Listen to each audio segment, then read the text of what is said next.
Hello friends, मैं हूं मृण्मय। Crime Hindi के एक और नए एपिसोड में आप सबका स्वागत है।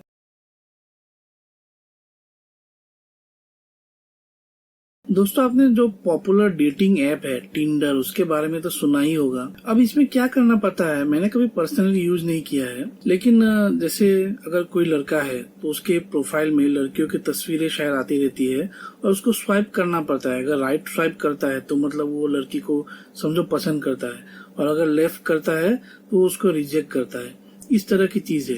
और जब वो राइट स्वाइप करेगा तो उस लड़की के पास शायद नोटिफिकेशन जाता है। अगर उसको भी इंटरेस्ट है लड़के में फोटो देख के सिर्फ, तो हो सकता है उनके बीच में कन्वर्सेशन हो। अब दोस्तों, पता नहीं कि ऐसी चीजें इतनी ज्यादा पॉपुलर क्यों हो जाती है। अगर मैं अपने पॉइंट ऑफ व्यू से बोलूं तो ये तो एक बहुत ही खतरनाक चीज है, क्योंकि आजकल तो यहाँ वहाँ स्कैम, फ्रॉड, क्राइम कुछ भी हो रहा है। और ये तो देखा जाए तो अपने साथ क्राइम होने का पूरा खुल्लम खुल्ला एक बहाना है। अगर आप लड़के या लड़की से ऑनलाइन ही बात करते हैं तो वहां तक तो ठीक है, लेकिन दोस्तों सबको पता है कि अगर बात शुरू होगी तो मिलना भी बहुत ही जल्दी होगा। कोई ऐसा आदमी नहीं है या लड़की नहीं है जो सिर्फ फोन में ही बात करके टाइम पास करके फिर ये फोन रख देगा। फिर आप एक ऐसे आदमी से मिलने जाओगे जिसको आप आज तक लाइफ में कभी नहीं मिले, और ये कितना खतरनाक हो सकता है और क्रिमिनल्स के लिए कितना अच्छा, ये आप सोच सकते हैं। लेकिन शायद इस केस में जिस लड़के की मौत हो गई, उसने शायद ये चीज कभी सोचा भी नहीं होगा कि उसके साथ इस तरह का कुछ होगा। आज का केस है दोस्तों जयपुर का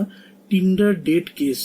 तो कहानी शुरू करने से पहले दोस्तों प्लीज मेरे चैनल को लाइक और सब्सक्राइब कर दीजिए और इस कहानी का अंत तक जरूर देखिए। Thank you so much. दोस्तों, फरवरी 2018 में एक लड़की जिसका नाम है प्रिया सेठ और एक लड़का जिसका नाम है दुष्यंत शर्मा, वो लोग टिंडर में मिले। टिंडर में उन्होंने एक दूसरे को पसंद किया और बहुत सारी वो लोग बातें करने लगे। पहले तो वो लोग फोन में बात कर रहे थे, फिर कई बार 4-5 बार कोई कॉफी शॉप या रेस्टोरेंट वगैरह में भी वो लोग मिले। अब उसी साल 2 मई को रात के 7 बजे थे। दुष्यंत शर्मा जो एक माइनिंग कंपनी में प्रोजेक्ट मैनेजर का काम करते थे, जयपुर के शिवपुरी एक्सटेंशन से अपने फादर की एक ऑल्टो कार लेके घर से निकल जाते हैं शाम के 7 बजे। वो अपने फादर को बोलते हैं कि वो कुछ काम से बाहर जा रहे हैं, ऑफिस के किसी काम से, और 1-1.5 घंटे में लौट आएंगे। लेकिन 9:15 हो जाते हैं, लेकिन दुष्यंत शर्मा का कोई भी अता पता नहीं था।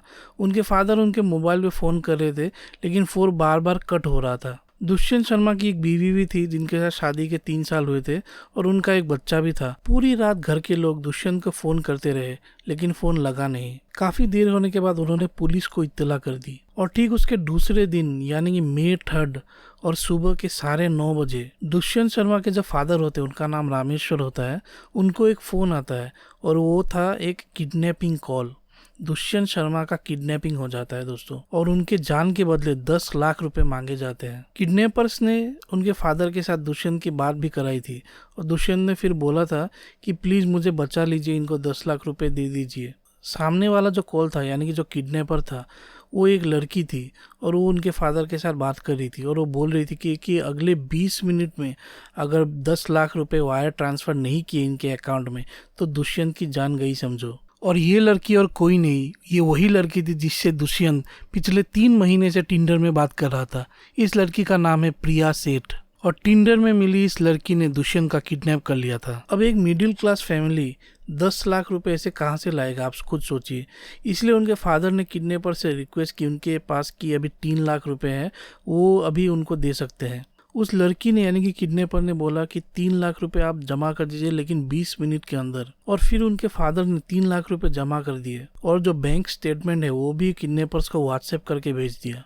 उसी दिन रात को दोस्तों जो रामेश्वर है दुष्यंत के फादर, उनको फिर से एक फोन आता है, लेकिन इस बार ये फोन पुलिस वालों का होता है। वो उनको बुला रहे थे SMS हॉस्पिटल, जहाँ पे एक डेड बॉडी थी, और उसे ही दिखाने दुष्यंत के फादर को बुलाया गया था ताकि वो उनकी पहचान कर सके। बॉडी एक सूटकेस के अंदर जयपुर दिल्ली हाईवे में मिली थी। बॉडी इतनी बुरी तरह से मतलब उस पर डैमेज किया गया था, निशानी छुपाने के लिए कि ये कौन है।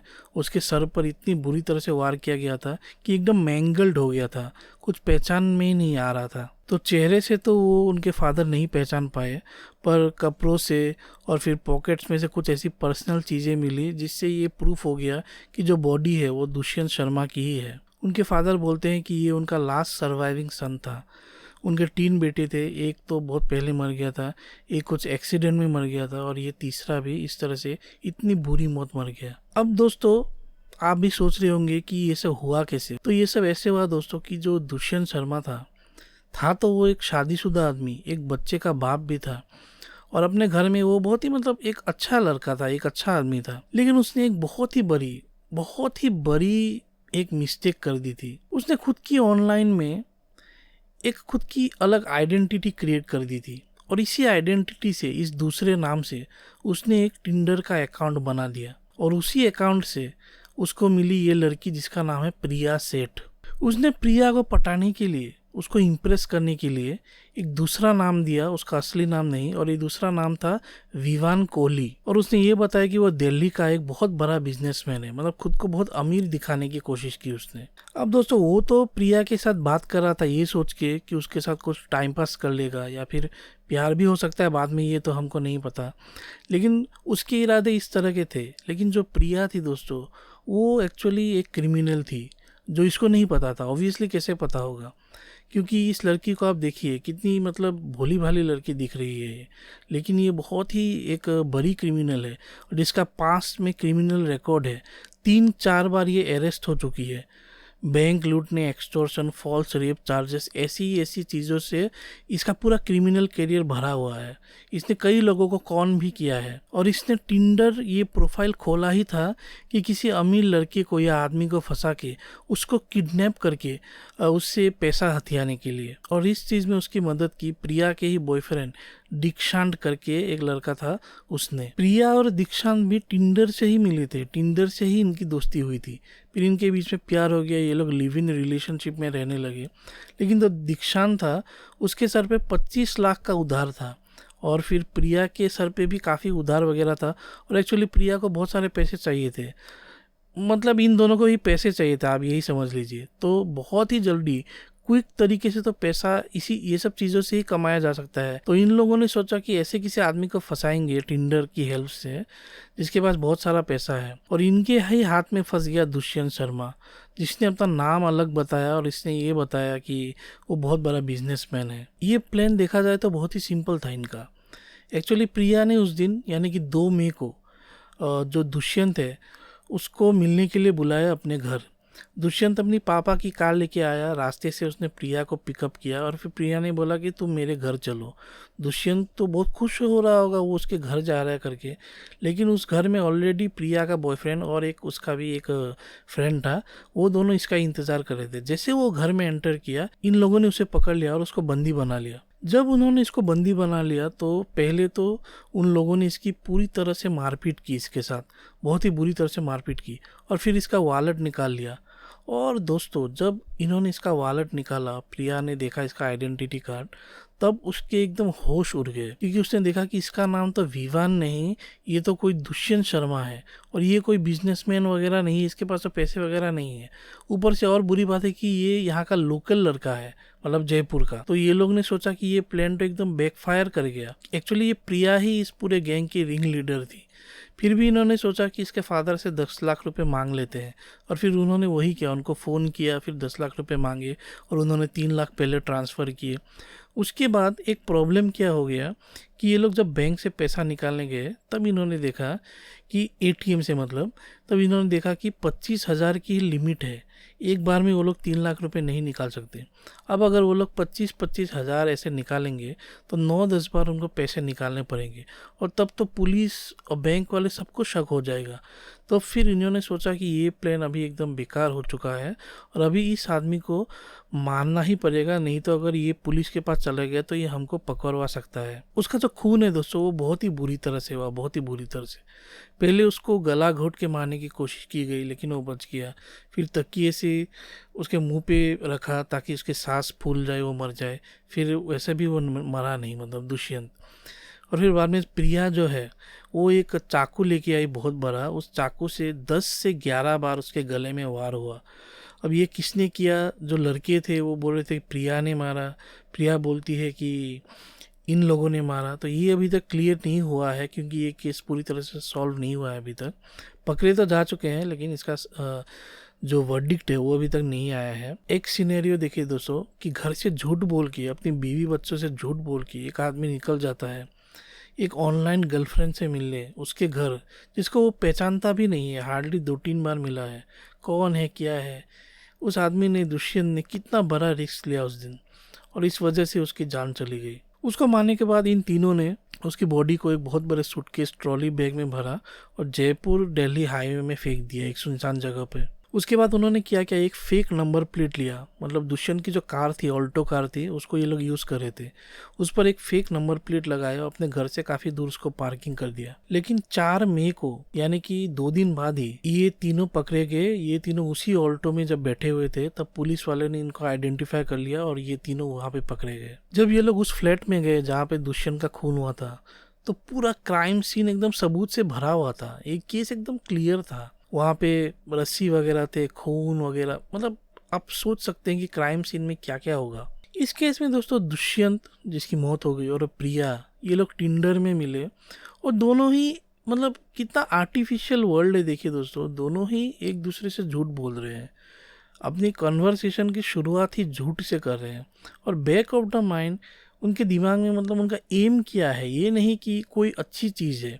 एक आदमी शादीशुदा है, वो यहाँ पे ऑनलाइन लड़कियां ढूंढ रहा है, और एक लड़की है जो किसी को लूटना चाहती है, किडनैप करना चाहती है। तो एक दोहरी जिंदगी ये दोनों जी रहे थे। दुष्यंत के फादर ने कहा है कि ये लड़का तो वैसे तो बहुत ही ओबीडियंट है, पूजा पाठ वगैरह करता था, अपने बीवी बच्चों के साथ बहुत ही अच्छे से रहता था, कभी उसने 3 साल के अपने मैरिज में अपनी पत्नी को कुछ बुरा भला नहीं कहा, वो खाना पकाता था।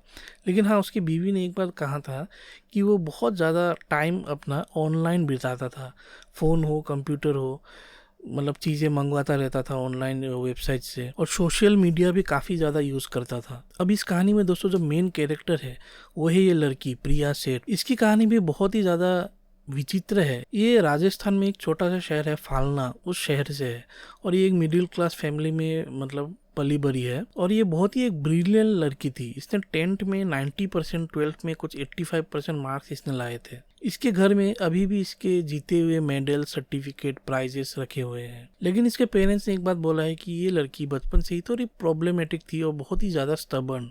अगर इसको कुछ चाहिए तो मतलब चाहिए, घर की सामान वगैरह भी तोड़ती थी, मतलब ये जो चाहती है वही होना चाहिए, अगर नहीं होता तब इसको एकदम गुस्सा आता था, और बचपन से उसको ये प्रॉब्लम थी। जब वो स्कूल में थी तब तो वो एक छोटे टाउन में थी, लेकिन जब वो कॉलेज गई तब वो जयपुर गई 2012 में, और जयपुर एक बहुत ही बड़ा सिटी है, और इस बड़े सिटी में इतनी चकाचौंध होती है, आप तो सोच सकते हैं। हम लोग भी एक छोटे टाउन से हैं। जब मैं भी बेंगलोर गया था पढ़ाई करने के लिए, तो बेंगलोर इतना बड़ा शहर है, एक मेट्रो है, तो देख के मतलब एक वो फीलिंग मैं आपको समझा नहीं सकता कि एक आती है, एक फीलिंग आती है, तो शायद ऐसी फीलिंग उसको भी आई होगी।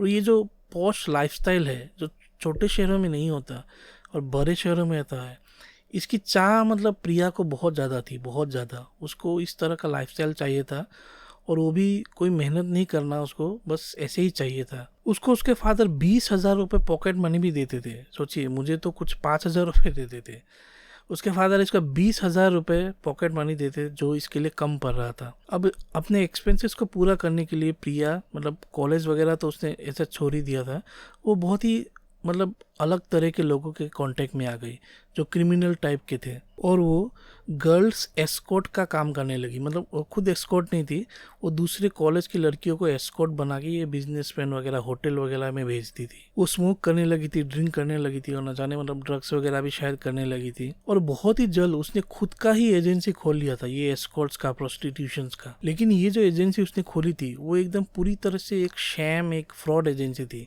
क्योंकि वो कोई सर्विस प्रोवाइड करने वाली ही नहीं थी।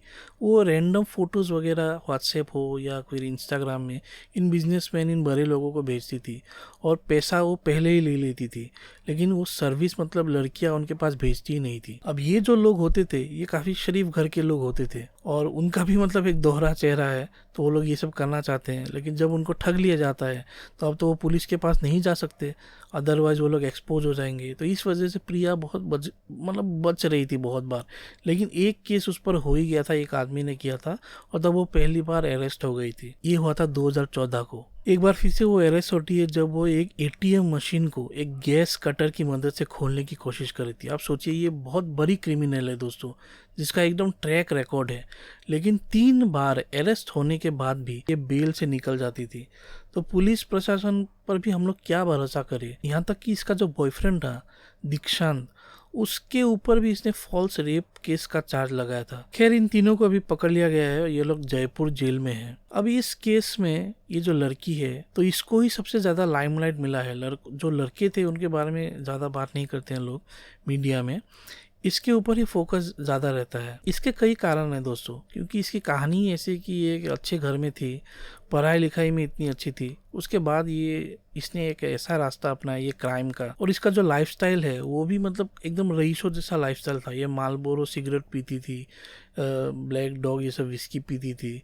उसके जो सैंडल वगैरह थे, कपड़े वगैरह थे, कोई भी 30-40 हज़ार के नीचे नहीं। और इसकी जो ये सब लाइफस्टाइल की बातें वो मीडिया में एकदम मतलब भर भर के लिखा गया था। अब दोस्तों, इसके बारे में लोगों को एक और चीज़ से भी हैरानी होती है, सिर्फ यही नहीं, तीनों ही, कि जब इनका इंटरव्यू लिया गया मीडिया की तरफ से, कई लोगों ने इसका इंटरव्यू लिया, तब इनकी जो बात करने का तरीका है, जिस तरह से ये लोग बोल रहे हैं इस खून के बारे में, तो रिग्रेट, इमोशन या फिर किसी को दुख होना, इनके चेहरे पे 1% भी नहीं था। 1% भी रिग्रेट नहीं था कि इन्होंने एक आदमी का खून कर दिया है। स्पेशली जो प्रिया है, उसको तो ऐसा लग ही नहीं रहा है कि उसको कुछ बुरा लग रहा है। एकदम इमोशनलेस आप बोल सकते हैं, एकदम एक ट्रू सोशियोपैथ जो होता है, एक नार्सिसिस्ट जो होता है, वो ये लड़की है। तो दोस्तों, यही कहानी थी आज की। इस कहानी से बहुत कुछ सीखने को मिलता है। ये सब करने से पहले एकदम सोच लीजिए कि ये सब सेफ है कि नहीं, ये सब ऑनलाइन जो डेटिंग वगैरह जो ये सब चीज़ें हैं। तो थैंक यू सो मच इस कहानी को सुनने के लिए। आगे बने रहिए ऐसे और कहानियों के लिए। Thank you so much.